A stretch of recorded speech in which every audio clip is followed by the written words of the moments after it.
Do you know every special enemy's elemental weakness? What about all these special HUD settings? I asked you for your best tips and tricks for Black Ops 6, and so here is 15 minutes of essential information about Black Ops 6 zombies. Our first tip actually comes from one of you beautiful people. Dude says, for me, it's use the appropriate alternate ammo for each map. Each special zombies has a weakness to certain ones. And they're right, each zombie has a certain weakness to certain elemental damage. Lucky for you, I made this helpful chart, which features every single enemy, including that Terminus boss fight, and every elemental effect they are weak to. Now, first of all, if I'm wrong about something on here, please let me know and I will fix it. Second of all, as we get more enemies and more DLCs, if you like this chart enough, I will continue to update it. And this can be found in the description for you to download. Our next tip is a huge aspect of Black Ops 6 that I see a lot of comments about, but I want to reiterate. You can customize this HUD like none other before in zombies. You can turn off hit markers, you can turn off the health bars. Lots of people don't like the health bars. You can turn off the damage numbers, you can change the layout to a more classic style of HUD, you can turn the minimap off entirely, the compass off entirely, and you can even turn the HUD off entirely. And most importantly, please listen to this. If you want to get rid of the medals, but you want to continue seeing your camo progression and your gobblegums, in your medals and notification slider, set that to 1. If that is set to 1, it will completely turn off the medals, but it will keep with the gobblegum and the camo challenges and the overall XP challenges notifications showing up on your screen. Going further into our next tip, which another one of you beautiful people said, and that is using the visual assistance modes or the high contrast mode. If you don't know, in the interface and readability settings, there's a high contrast mode that will actually outline enemies. It outlines enemies in red and it actually outlines friendlies in green as well. On top of that, there's an additional setting in there that has an enhanced version of this where it actually makes the map basically desaturated and having those enemies really stick out. It's basically free death perception that we had before. Moving on to another sort of hidden thing about Black Ops 6, which is so huge, and that is zombie builds. As Nick says here,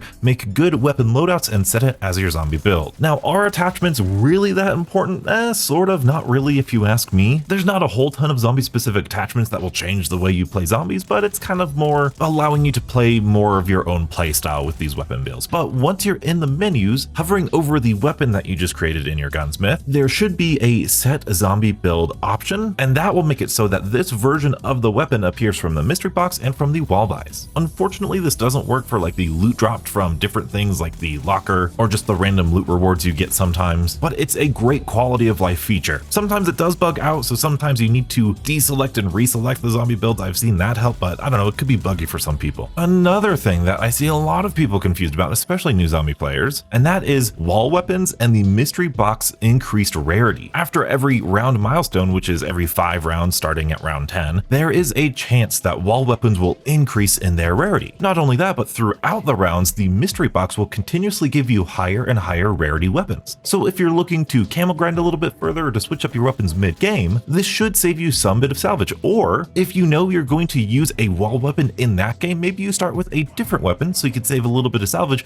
by buying it when it has an increased rarity. Our next tip is also from one of you beautiful people. Do not just shoot at the zombie the moment you see it. Not only are you leaving yourself vulnerable to get hit by zombies from behind, but you are also wasting ammo that could be used when 10 zombies are grouped up together and get shot at the same time. This is absolutely huge, and not just for Black Ops 6, because Black Ops 6 we have ammo crates, but ammo conservation was a huge deal way back in the classic days of zombies. Being able to collateral zombies maximizes your damage per bullet, and if you find yourself running out of ammo, maybe you should train up the zombies before you start shooting them. Next, we have a couple of different tips talking about maximizing your points. Now, I very recently did a very successful video about maximizing your points in Black Ops 6 where I give you tons of really cool little details, so be sure to check out that video. But I love what Jackson says here that says don't go for nukes. Nukes are worth 400 points and every zombie is worth 115 points, meaning if you have more than 3 or 4 zombies, getting the nuke will actually decrease the amount of points you get. The Invisible TV follows this up by saying don't spend your points in everything, just grab your essentials, which might vary from person to person, and stick with them until you get all set. Armor costs a ton of points, Pack-a-Punch costs a ton of points, perks cost a ton of points. Especially if you are not used to the game, try to get your bare essentials and start saving up your points. Whether that's Jug, Stamina, PhD, Quick Revive, and Tier 2 Armor, and 1 Pack-a-Punch, or if it's less or if it's more, try to get to your bare minimum so you can have extra points just in case you go down. And there were a ton of comments telling you to shoot zombies in the head because that's how you maximize the points. That's definitely true. Headshots grant you the most points from zombies. However, However, there are a ton of different ways to get points and just bonus side Easter eggs to save you on points. Stunning enemies with Tethsa Storm, distracting them with Decoy, stunning them with Electric Cherry from the Elemental Pop Augment also grants you extra points. Knowing where and when to use all of the free drops around the map, so the bonus points, the double points, the insta-kills. Be sure to subscribe because I'm going to have a video where I go through all of those in one video. In addition to points, tons of people are telling you to put on a suppressor on your weapon. This is really good. This is perhaps one of the most powerful attachments. The difference between a suppressor and not a suppressor is definitely noticeable, but as Prada says, using the S.A.M trials to get extra salvage and set up faster is one of my favorite things to do. Not only will this get you bonus points, salvage, but it will also get you kill streaks, it can get you perks, it can get you pack-a-punch crystals. S.A.M trials are overall amazing things to do. If it's in your way, go ahead and do it. Frozen Inferno brings up an excellent point about health regeneration being really slow, it taking about 6 seconds to start regenerating. And if you get hit with 1 second left before that regenerating health starts, it will restart that to 6 seconds. This is huge, especially dealing with those high round parasites. So if you find yourself taking a lot of damage and not regenerating, maybe raising the priority of Quick Revive could help you survive longer. Our next tip is something that I always forget that is present in Cold War and Black Ops 6, and that is the Rampage Inducer. The Rampage Inducer is a great way to burn through the easier rounds fast, saving time. And it's also a really fun time if you ask me, especially if you're an intermediate player, you want to see if you can survive even higher rounds. Turning on the Rampage Inducer provides that intensity of those high rounds with still the lower health value of the zombies. But even if you see it in all of the YouTubers' videos, that doesn't mean that you have to turn on the Rampage Inducer. There's no ego here, go at your own pace. My friends never played zombies and I kept saying push triangle to re-armor. Lots of players running around with no armor. This is also very huge. There are not only a lot of people not using armor, but not using it in the proper way. First of all, yes, use your armor. The whole entire game is balanced around it because enemies will actually start dealing more damage starting at round 10 and then again at round 30 and again at round 50. So armor is very important, especially at those rounds. When it comes to replating your armor, this is an aspect of Black Ops 6 I never thought I would like, but I love the fact that this has a minor bit of resource management here. The biggest tip I can give you is stop wasting armor plates with less than 1 armor plate's worth of damage. I am 1000% guilty of this. I just played up as much as I can. However, the smart thing to do would be to only use an armor plate when you have more than 1 armor plate's worth of damage. Otherwise, you are wasting the potential of that 1 armor plate. Unless, of course, you have an armor plate on the ground and you're full and you're going to be full after you plate up, all that good stuff. Additionally, there are a lot of people spreading misinformation out there about armor. They say that tier 2 armor is useless and it's a waste of points. They say that because you can jump straight to tier 3 armor without needing to buy tier 2. However, the price of tier 3 armor is based upon whether or not you have tier 2 armor already or not. If you have tier 2 armor, which costs 4,000 points, then tier 3 armor will cost 10,000 points. If you don't have tier 2 armor, then tier 3 armor will cost 14,000 points. Basic math tells us that both of these sums are equal to each other. You're going to be spending the same amount of points either way, so if you feel a little uncomfortable, you want a little bit more protection more than Jug or whatever, go ahead and buy tier 2 armor. You're not wasting points, it's not a bad thing, and unfortunately, if you want to skip tier 2 armor and go straight to tier 3, you will not save any points. Also good to know that each tier of armor increases durability of the armor, but also the damage mitigation. So tier 3 armor will protect you more than tier 1 and tier 2 armor does. Now let's talk about some basic survival stuff that I see a lot of you having trouble with. First of all, as Name Not Found says, when in doubt, run sooner than you think. When you're getting overwhelmed, when you've lost control of your horde in the situation, running away will cause all of the zombies to respawn. This is a great way to replenish your health, reload, do whatever you need to do, and start fresh. You can even run around the entire map, or you can run in a big circle, or you can just turn around after a while and go back to your training spot. That will help respawn the zombies and give you a fresh start. Bonnie says, don't get intimidated by the fact you might progress rounds slowly. Zombies is about survival, not how fast you can survive. But the thing I wanted to highlight here, learn to recognize when a round is about to end and save a few zombies. It's much easier to pack a punch on round 47 with 3 zombies left than at the start of round 17. Now, those rounds aren't important at all, but what they're saying is, no matter what the round it is, it's so much easier to do whatever it is you want to do with only 1 or 2 zombies left. And this game throws a lot of zombies at you, more than we've ever seen before. We've seen up to 40 or 50 zombies on the map at a time. If you're trying to do something mid-round, especially if you're a newer zombie player,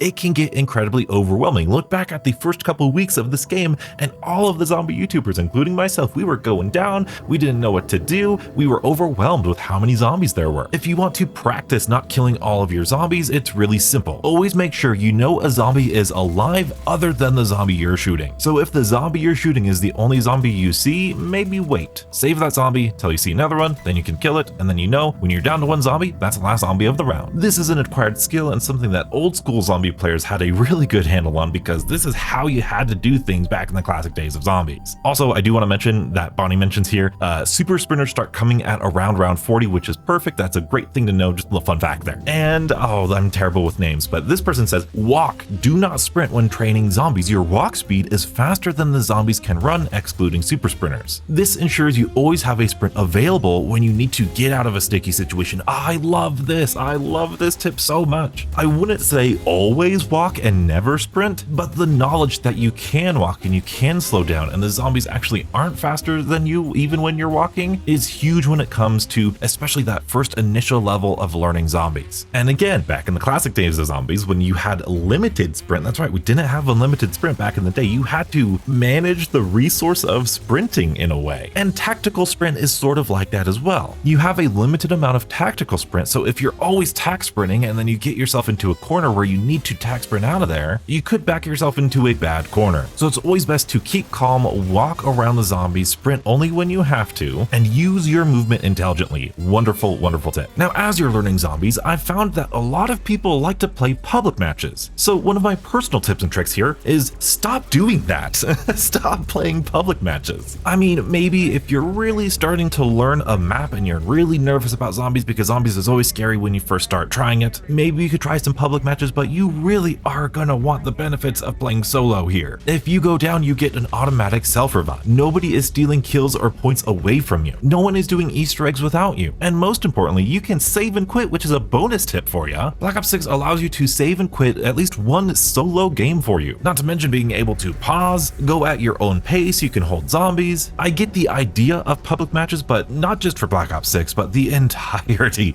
of all of zombies. Public matches have notoriously been terrible. Now, if you don't want to play solo and you do want to play with at least a couple people who know what they're doing, take a look in the description and you can join my Discord. I have dedicated channels for looking for players who want to play zombies together. I have one for Black Ops 6 and overall round-based zombies, and then I have another one with Modern Warfare zombies, both of which are still incredibly active to this day. Just pretty please use the proper channels, it's important to me. But once you feel comfortable with your training and your basic survival, you might want to try an Easter egg, and for that, we're going to recommend playing in directed mode. This can not only help you get comfortable with the actual Easter egg itself, but also the basic feel of the game and leveling up augments and guns. There's actually a round cap of about round 11 if you don't progress the Easter egg at all, meaning zombies never grow in their size, they never deal more damage, but you get to keep killing them, farming points, and getting used to the game mode of zombies. But also directed mode carries you step by step through the entire main quest. But of course, as Insanity points out, don't feel completely discouraged if you can't do Easter eggs immediately. Those things take time to learn and the game's systems aren't super easy to grasp. It's totally okay to fail several times. I'll tell you a little secret. When I was doing my Easter egg videos and my Easter egg walkthrough guides, especially on Terminus, I died a whole lot more than I would like to admit. A lot of zombies, especially Easter egg steps, comes down to knowledge, and you don't know what you don't know. The way you know that is by obviously looking up a guide, but also doing it for yourself so you know how it feels and you know what works for you and what doesn't. And that can take some time, but honestly, that's kind of part of the fun of learning a video game. And if you're really interested in the Easter eggs, I am going to point you to all of my Easter egg guides. I believe they're the most accurate on YouTube. I've gotten a lot of great positive feedback about them, and they are in the description below. AD16 and Rots have a great tip talking about exfils. Always keep a score streak for any exfil, and exfilling without a trapper gunner is near impossible. Now, I don't agree. I don't think it's near impossible, especially on Citadel, especially on Terminus, but on Liberty Falls, for some reason, that timer is just so tight. So yes, keeping a kill streak on you is beneficial, not only just for the exfil, but for the entirety of the game. It's always good to have a get out of jail free card. And if you have something that requires you to pull out a laptop, that will instantly make you invulnerable, thus saving your life. And as a bonus effect, it's pretty darn fun to use a kill streak. Now, perhaps we have the most important tip and trick of this video right here at the end. Smiley Glad Hands and Fading Sunset have it right here. Most of all, have fun. That's why we play video games. It's so easy to get caught up in the min-maxing and make sure we're doing everything correctly, but try not to compare yourself to other people and go at your own pace and have fun. It's pretty basic, but it's pretty pretty powerful. Especially here on YouTube with guides, we can easily get caught up. Oh, you want to be on this step by this round, you want to do this by this time and this round. If that's overwhelming to you, don't listen to it. Go at your own pace. If the Easter egg takes you until round 45 on your first try, then try it at round 45, and then the next game you play, it'll be at round 35, and then 25, and then 20. If you're absolutely perfect the very first time you play this game, then you have nowhere to grow. And that, to me, isn't fun. If you found these tips and tricks helpful, lucky for you, it doesn't stop here. I have a ton of analytical videos breaking down exactly how things work, and you might just be sleeping on Shadow Rift. That's right, one of the worst ammo mods? I think not. To see exactly what I mean, be sure to check out this video and stay beautiful.